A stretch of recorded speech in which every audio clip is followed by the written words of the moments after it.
अकोला महानगरपालिकेत 38 जागांसह भाजप सर्वात मोठा पक्ष ठरला असला तरी बहुमतांसाठी आवश्यक असलेल्या 41चा आकडा गाठण्यापूर्वीच त्यांना रोखण्यासाठी अकोल्यात हाय व्होल्ट राजकीय हालचाली सुरू आहेत।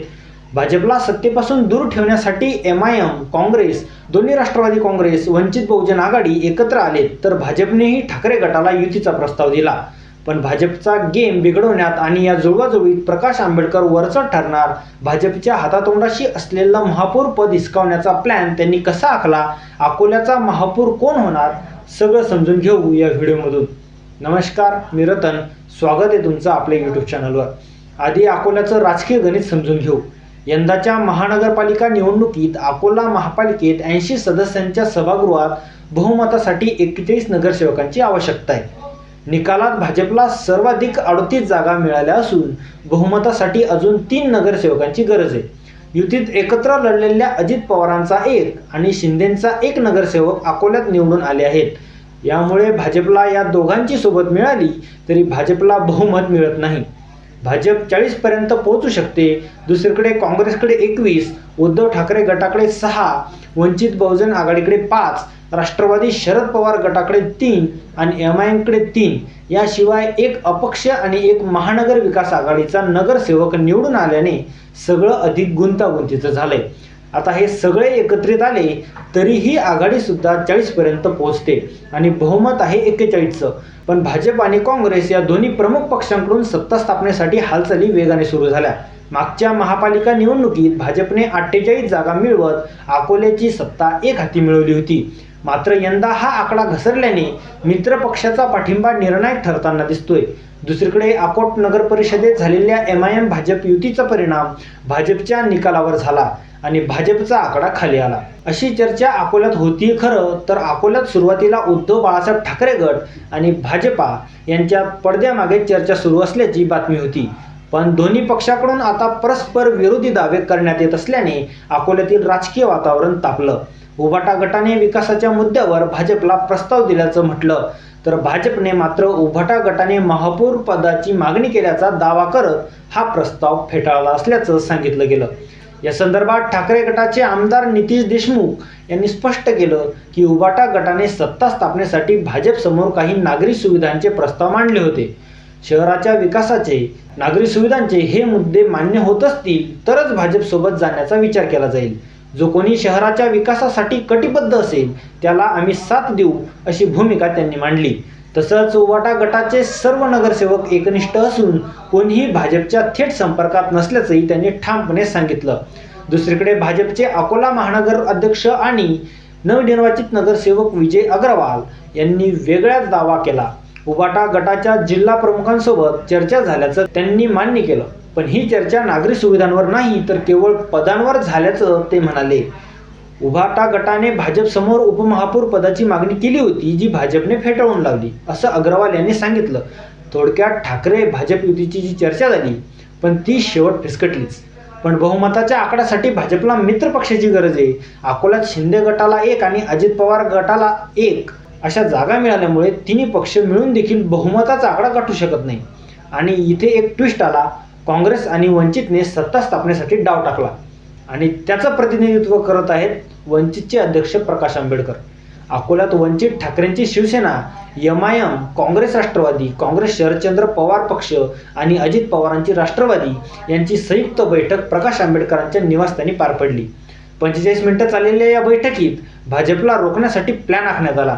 भाजपला सत्तेपासून दूर ठेवण्यासाठी काँग्रेसनेही निर्णायक पाऊल उचललं। काँग्रेस आमदार साजिद खान पठाण यांनी काँग्रेसला सत्तेत कोणतीही पद नको, मात्र भाजपला रोखणं हे आमचं मुख्य उद्दिष्ट असल्याचं त्यांनी म्हटलं। यावेळी वंचितचे नेते प्रकाश आंबेडकर, ठाकरेंचे आमदार नितीन देशमुख, काँग्रेसचे आमदार साजिद खान पठाण, शरद पवारांच्या राष्ट्रवादीचे जिल्हाध्यक्ष संग्राम गावंडे, MIMचे पदाधिकारी, नगरसेवक याशिवाय सर्वच नगरसेवक उपस्थित होते। राहिला प्रश्न शिंदे गटाचा तर प्रकाश आंबेडकर यांनी एकनाथ शिंदे सोबतही फोनवरून चर्चा केल्याची माहिती आहे। पण या सगळ्यात आंबेडकरांच्या बैठकीला आलेला अजितदादांचा 1 नगरसेवक त्यांच्यासोबत जाणार की भाजपकडे जाणार, शिंदेच्या सेनेच्या नगरसेवक कोणती भूमिका घेणार यावर सगळी गणितं ठरणार आहेत। थोडक्यात इथे अजित पवार आणि एकनाथ शिंदे यांचे नगरसेवक किंगमेकरची भूमिका निभावत आहेत. आता जी बैठक झाली त्या बैठकीत सगळ्या पक्षांनी पदाचं वाटप आणि संयुक्त कार्यक्रम यावर चर्चा केली. भाजपला सत्तेपासून रोखण्यासाठी काँग्रेसने अकोला महापालिकेत कोणतंच पद घेणार नसल्याची भूमिका घेतली. त्यांनी महापौर, उपमहापौर आणि स्थायी समिती सभापती अशी पदं वंचित, ठाकरेंची सेना, दोन्ही राष्ट्रवादी आणि अपक्षांना देण्याचा प्रस्ताव ठेवला. स्थानिक पत्रकारांच्या म्हणण्यानुसार महापालिकेचे महापौर पद ठाकरेंचे शिवसेना आणि वंचित यापैकी एकाकडे जाण्याची शक्यता आहे, तर उपमहापौर पद शरद पवारांच्या राष्ट्रवादीला जाऊ शकतं. स्थायी समिती सभापती पद हे वंचित बहुजन आघाडीला, तर उर्वरित सभापती पद हे अपक्ष नगरसेवकांना जाण्याची शक्यता आहे. अपक्ष नगरसेवक आशिष पवित्रकार यांना स्थायी समितीचे अध्यक्षपद दिले जाऊ शकतात, अशी ही चर्चा सुरू आहे. या बैठकीनंतर प्रकाश आंबेडकर म्हणाले की एकत्र आल्यानंतर पहिल्या दिवसापासून आपल्याला काय त्रास होऊ शकतो याची चर्चा झाली. महापौर बसवायचा असेल तर अशा पद्धतीने बसवायला पाहिजे याविषयी चर्चा झाली. सत्तेचे वाटप कसे असावे याविषयी चर्चा झाली. एकंदरीत सकारात्मक चर्चा झाल्याचं त्यांनी सांगितलं. खरं तर अकोल्यात वंचितची आधीपासून ताकद आहे. प्रकाश आंबेडकर हे अकोला लोकसभा मतदारसंघाचे 2 वेळा खासदार राहिले आहेत, ज्यामुळे त्यांची पकड या भागावर मजबूत आहे. पण गेल्या काही वर्षात भाजपने इथे आपली पकड मजबूत केली. लोकसभेत भाजपचे अनुप धोत्रे इथून निवडून आले, तर 5 पैकी 4 विधानसभा मतदारसंघात देखील भाजपची सत्ता आहे. त्यामुळे किमान महापालिकेवर तरी भाजपचं वर्चस्व नको याच हेतूने सगळे भाजप विरोधी पक्ष एकत्र आले. आता प्रश्न येतो अकोल्याचा. महापौर कोण होणार? तर अकोला महानगरपालिकेत यंदा महापौर पदासाठी ओबीसी महिला आरक्षण जाहीर झाले. भाजपकडे सर्वाधिक 13 ओबीसी महिला इच्छुक उमेदवार आहेत.